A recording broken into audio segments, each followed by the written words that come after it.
And so basically what happened is this Harvest Plus recruited migrant workers from Mexico, luring them under false pretenses that they would provide good pay and good working conditions.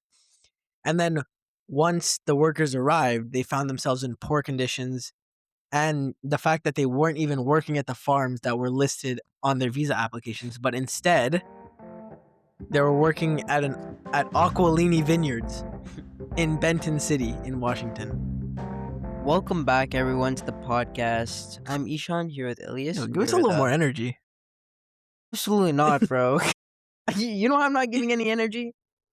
Because I have to go back to school tomorrow. Let me guess, you did nothing. No, that's not true. For all high school students, you have to complete a capstone project and a presentation. It's still not done, but it's going to be done by tomorrow. Okay, but from what you were telling me while we were creating the show notes, your friend did everything. So you tell me what's the truth?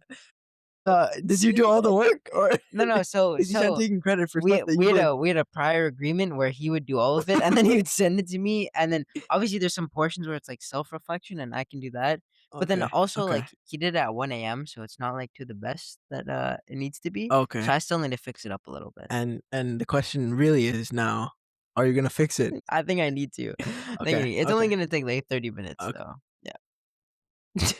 Okay. All right. But yeah. Also, probably some of the most disappointing news I've got today. Actually, no, not just disappointing feeling. The feeling that I'm talking about is me and Elias, or actually just me. For the longest time, I've been a huge fan of fast food restaurants in the U.S. There's been so much hype around them, and there's always been times where I wanted to go try them. And when we went down to Seattle for the first time, we tried Dave's and we tried Shake Shack, and both honestly, I like Dave's Didn't more. disappoint. I think Shake Shack was a little bit It was a little greasy. But I think yeah, Dave's I really liked, and I was not disappointed at all. And then Raising Cane's opened in Seattle, and we're both lucky enough to try it. And we give a little review. Yeah, So Ishan, what was your number?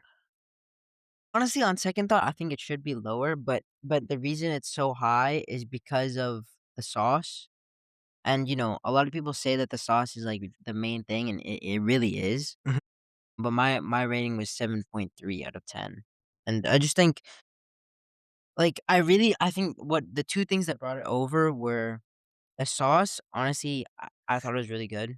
I was a little bit disappointed, underwhelmed a little bit because of like how much hype there is around it, but also the toast. I was not expecting how good the toast was gonna be. The toast is And fire. obviously you said the chicken was a little bit juicier when you had it for the first time. Brought it back for Ishan. He didn't get to try it fresh, unfortunately, but my rating was a 6.7, a 6.7, if you will. And to give you a TikTok right now, the chicken is okay. The sauce is good. I'm waiting for it to be great. The toast, I think, is the main star, to be honest, because that toast was phenomenal. The fries are okay. They were better after we had air fried them again. They were crispy. But all in all, not something that I need to go back for. Yeah, I think I would maybe maybe it'd be that one-off thing where I would go to have it like once. I'm not saying oh, I need to go to Cane's. Yeah, exactly. Like there's not like if I'm going to Seattle, I'm not going for Cane's, I'm going for Dave's. 100%. When I go back to when we go back to Seattle, I want to go get Dave's. I'm not eager to go get Raising Cane's. And hopefully there is a trip loading early July. Hopefully. Blue Jays are in town. But yeah, well, and I think Dave's will be a prime target. Absolutely. I mean, those are honest reviews. I think, there's a lot of hype around Raising Cane's. Definitely. The one thing I will say, you can say that Raising Cane's is good, Raising Cane's is not so good. The one thing I will say is it's severely overhyped. Yeah, the only thing I really want to try is, we didn't get to do this obviously because it's such a waste, but I've seen a bunch of people take like a full bucket of like a cup of sauce and like dip their full tender in there. That's the only thing I want to try before I'm completely done with this. But yeah, for now my rating is sticking. Honestly, I don't understand you sometimes. It just looks appetizing. One day I'm gonna have to carry on Brothers in the Box without you because your arteries are gonna be clogged. I wanna dip the whole tendon in the sauce. What are you doing, bro? What are you saying? Have you not seen the videos on TikTok where people have dipped the whole thing into it? No, no, no, no. I'm not on clogged artery talk. No, okay. Well, my entire feed on TikTok is usually just food. So No, let's get back to the hockey. yeah. So first we'll talk about the Oilers. I think, two amazing wins in the Pacific. Mhm. I think I really liked both wins. Yeah. I think the Ducks win was a very confident win. Obviously the only thing I didn't like is we let them back into the game so easily in that Mhm. third period. We were confident in the first two, and then as soon as they scored that one little like that nasty tip from Brett Seneke, I think Brett Bennett, Bennett Seneke. Seneca. He's a rookie. He's really good. He's fire. Yeah. He's like 1 or 2 points away from Matthew Schaefer. But yeah, he had a nasty tip. Darnell Nurse was a pylon as usual, couldn't do anything. And then, another goal got let in. I believe it was Mikhail Granlund that scored. But yeah, I don't like how they played. I think yeah, the third period collapse was a little bit much, but they closed it out with a nice little empty net from Hyman. But I all in all, I like their play in that game. But I did really, really like the Vegas win that they had. It felt like a playoff game. It did. Really nitty-gritty stuff. Oh, Was it sorry, Carter Gucci had that second goal. Cutter? Yeah, okay. As we've said in the last couple episodes, Ingram is that guy, and he's shown that he can be that guy going down the stretch when he has a good defense in front of him. Yeah, and I think what I liked about the Vegas game was the penalty kill. I think, obviously the game was back and forth. Like the Oilers would score, Vegas would score. The Oilers would score, Vegas would score. The Oilers would score, Vegas would score. But the penalty kill was solid. Like especially in that, I think it went 100%. I don't think they let in a power play goal. Yeah, like the OT It was penalty indeed. kill, It was indeed 100%. 100%. They were also 100% though. Yeah, the Obviously, you OT. don't have Draisaitl, Yeah, so the power play has been lacking as of recent, but the OT penalty kill that we had, that yes. single-handedly helped us win the game. Yeah. Their entire forward group was so tired. Like, Jack Outgill had been playing for like 3 minutes, so none of them could be there to play defense. Just something to note really quick. The Anaheim game, they also won 100%.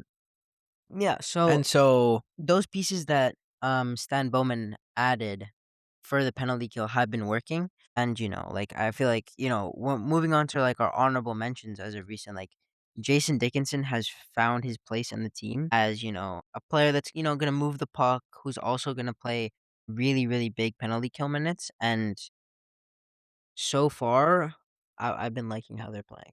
and then obviously Connor Murphy Yeah, has been has has just been been absolutely stellar he's with been really good. blocking shots, and I think Mhm. he's kinda settled down Nurse. Yeah, I think there's been times where I've seen Murphy get a little bit out of place. Like he took a penalty, I believe it was in the Anaheim game, which Mikhail Granlund walked him, and then he swept his legs. Like obviously sometimes you need to take those types of penalties, but I really like this play, and I think him and Nurse like sometimes I'm a little bit uneasy, but it's a lot less uneasy than I was with Nurse and CC. So Yeah, no, 100%, and I feel because Murphy is a little bit more defensively sound, you're able to trust him a little bit more, hmm whereas, Nurse will sometimes jump ship and kinda jump up on the rush even when maybe it's not the best time or yeah, pinch at inopportune times, and Murphy's gonna be there. to be that defensive defenseman. Exactly. Yeah. Exactly. But two other players that have been playing really, really well for the Oilers. One, Jack Roslovic. The reason that I've been liking him so much is he's he's kind of like a McDavid type of player. Like he brings the puck into the zone.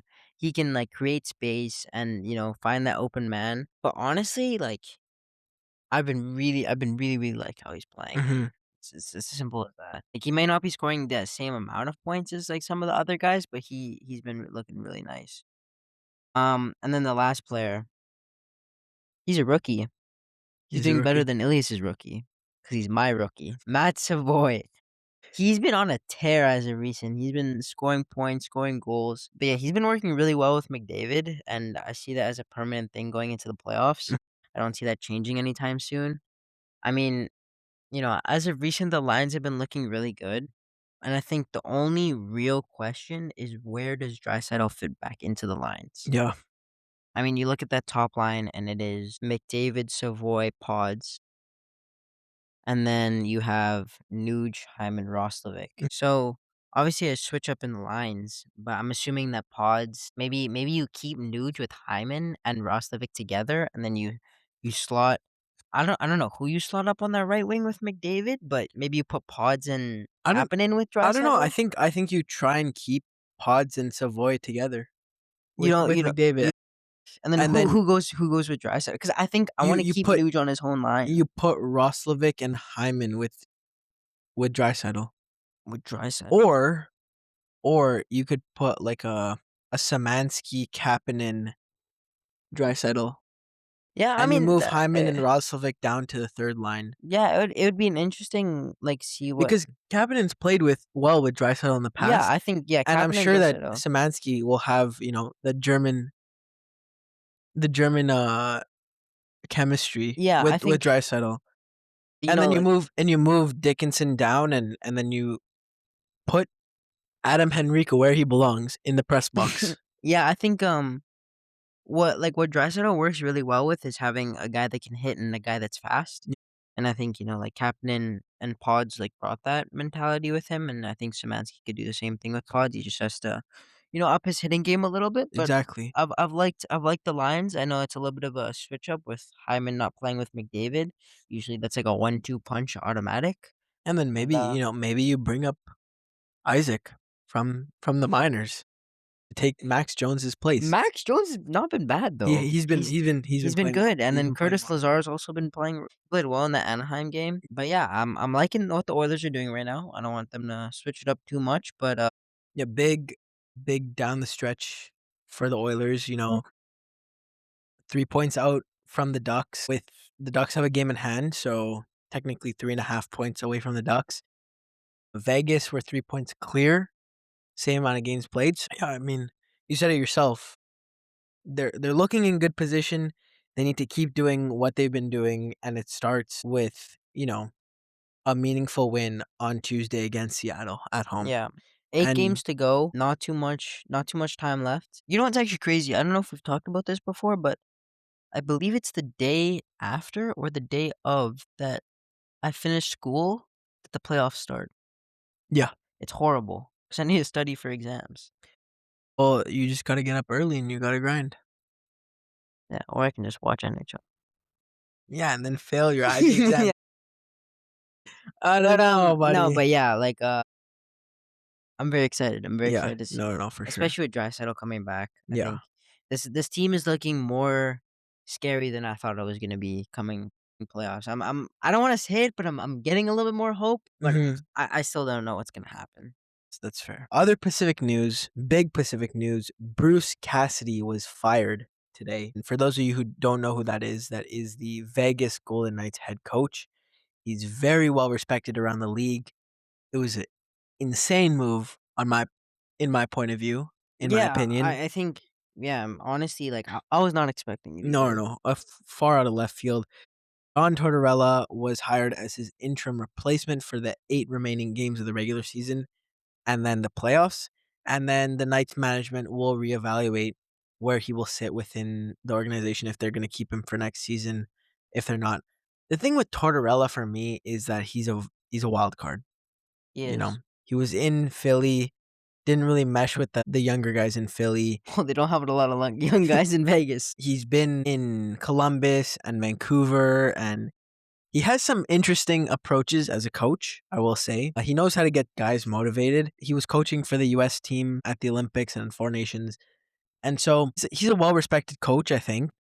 We'll see what he can do. I don't think that this coaching change is going to do what I think management wants it to do. But if I'm being completely honest, like I like Tort's kind of like he gives me Vegas Yeah, vibes. He 100%. gives me Vegas is like a team that's nitty and gritty, and he gives me those vibes where it's like, yeah, forecheck, hits, like do all those like things that a hardworking team will do, and you're gonna go for it, and that's what Vegas And then your is. skill guys can do the rest.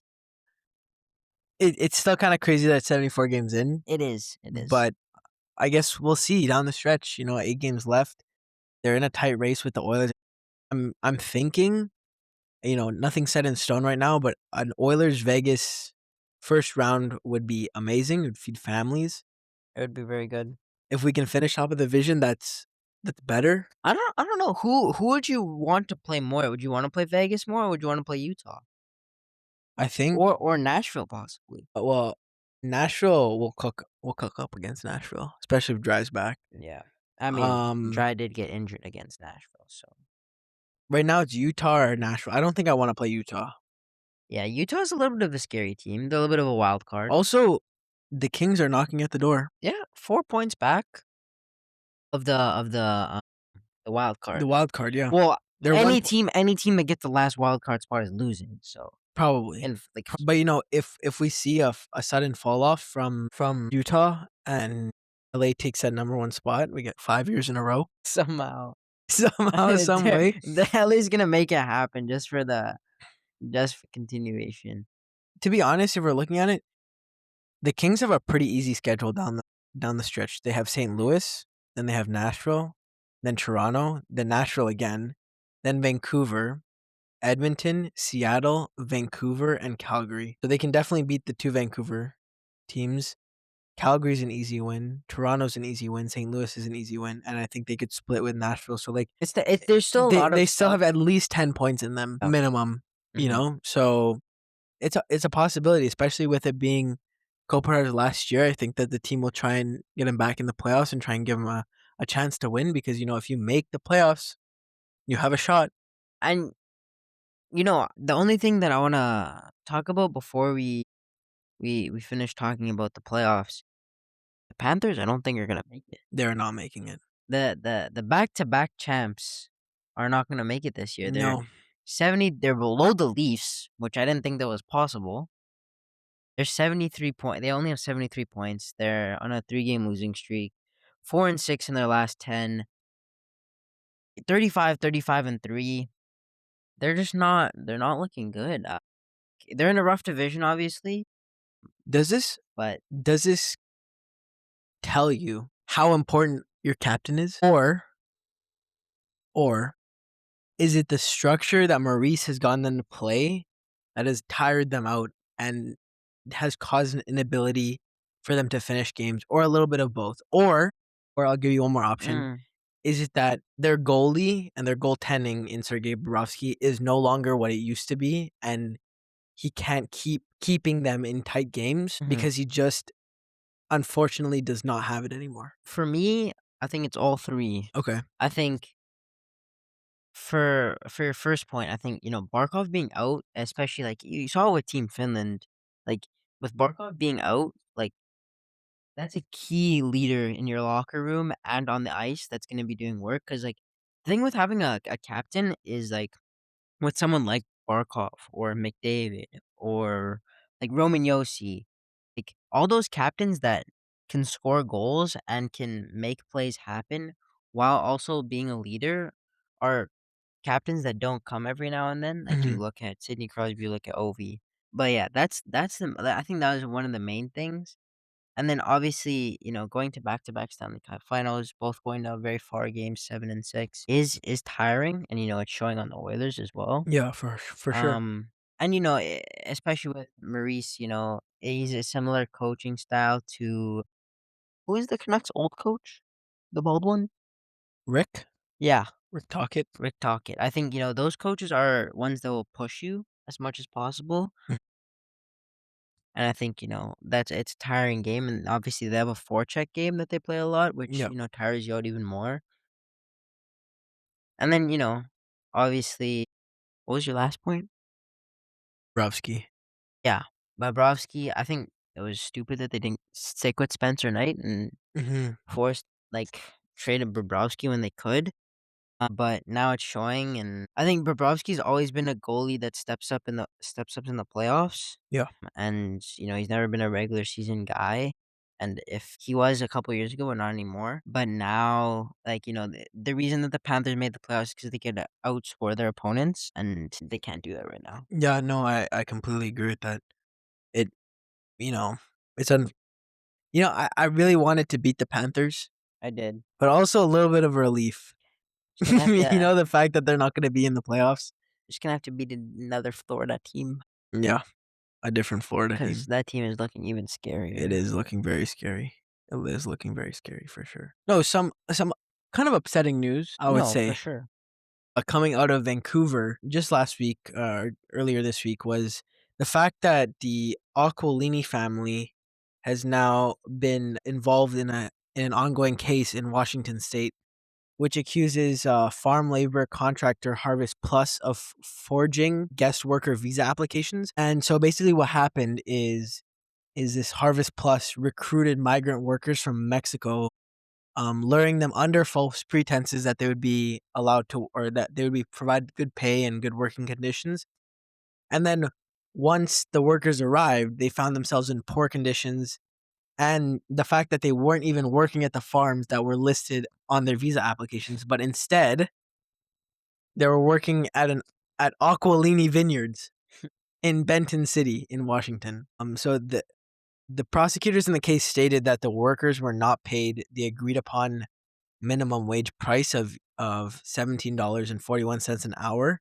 Actual pay wasn't reported in the Hmm. case, but workers were charged for food and housing according to court documents, something that's prohibited under the H-2A program, which is the type of guest worker visa that they were on. So, really upsetting news. Maybe good news for Vancouver fans, because maybe this kind of mess lands Aquilini, the family, in a not so good position, and they end up selling the team. But a horrible, horrible situation for these people who were brought up into the States, and then their human rights were blatantly ignored. And I don't know what the right word is, but Yeah, it's just like it's crazy that so many people can get away with stuff like this. Even like the fact that this even happened is Mhm, insane, like just looking at like obviously, having money brings you a sense of power and mhm. like you have control over a lot of things and like what you do with it is very important and like these people are clearly not doing the right thing. Yeah, this is just wrong. Yeah. It's just wrong. Yeah. So we hope that the people who were working for this farm and for the vineyard do get the justice that they deserve. Yeah, I mean, it's just unfortunate, like all these people deserve like they're all looking for opportunities Hmm. and this is an opportunity that they thought would be good for them. Yeah, Um and but somebody yeah, decided to take advantage of that, and that searching for a better opportunity. Um, to close out our podcast episode for this week, let's talk about the March Madness Final Four. yes, We sir. finished the round of 64. We finished the round of 32. This was not the final four I was expecting. We finished the Elite Eight, and now we are at the Final Four today. Huge upset, I would say, Yes. with Duke winning, or sorry, not winning. My bad, I misspoke.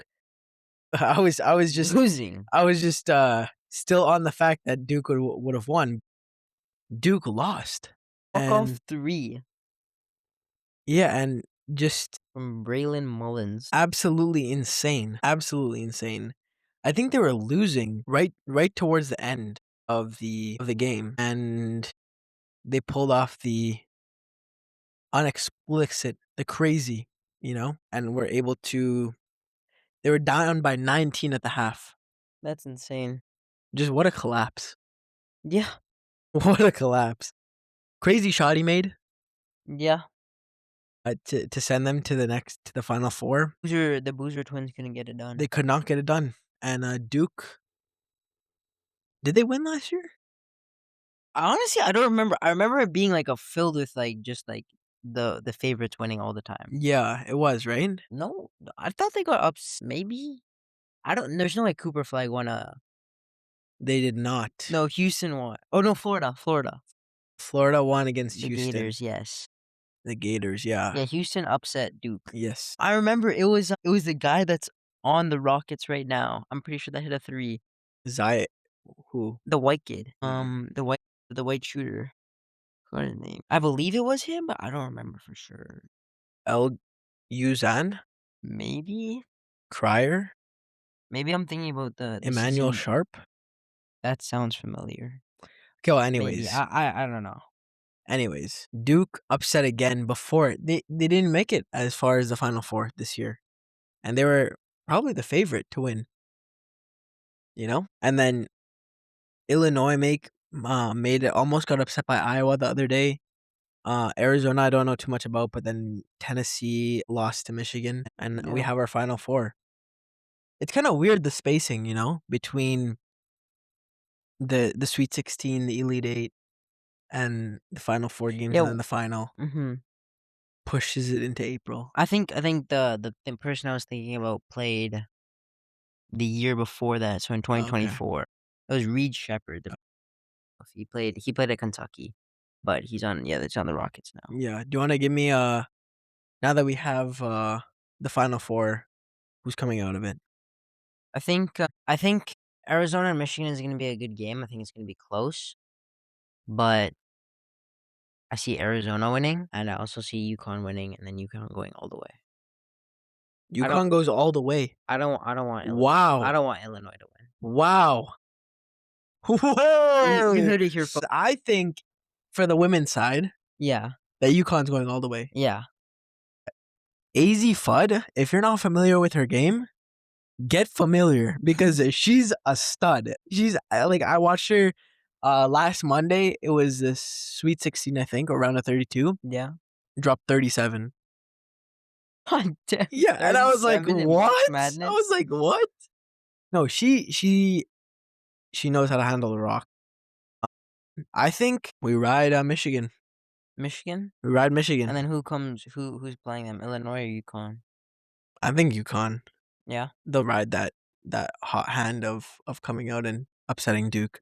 Yeah. Well, we'll see. We'll see. When's the game? April 4th? Yeah. It's very Saturday. far. Yeah, very far, yeah. A lot of time to prepare. Mm-hmm. Our players of the week this week. Honorable Go with mention. honorable mention. Yeah. Pavel Zacha. I'd never thought he would even breathe a breath of air on our honorable mention or player of the week. Yeah, I'm not his biggest fan. But with 5 goals, 3 assists, and 4 games played, we could not leave him off the list. A very, very solid week from him. Yeah. And then someone that I am a very big fan of, Jake Guentzel, 4 goals. There's no way it was 4 goals in one Not night. at I think all. that's on our sheet. It says 4 goals in one night, and that is completely false. It's 4 goals, like 1 goal every single night. Okay. Yeah. So and no Kucherov as well. No Kucherov for the last 2 games. Okay, so that's He's been important to note. consistent. Yeah, and I don't believe he plays on Kucherov's line. Obviously, No, he there doesn't, could be but power play goals and stuff, Mhm. but he's also had 4 assists, so it's not like he's not feeding the puck as well. I believe he had 3 points today. Yeah. So yeah, very solid in 4 games played.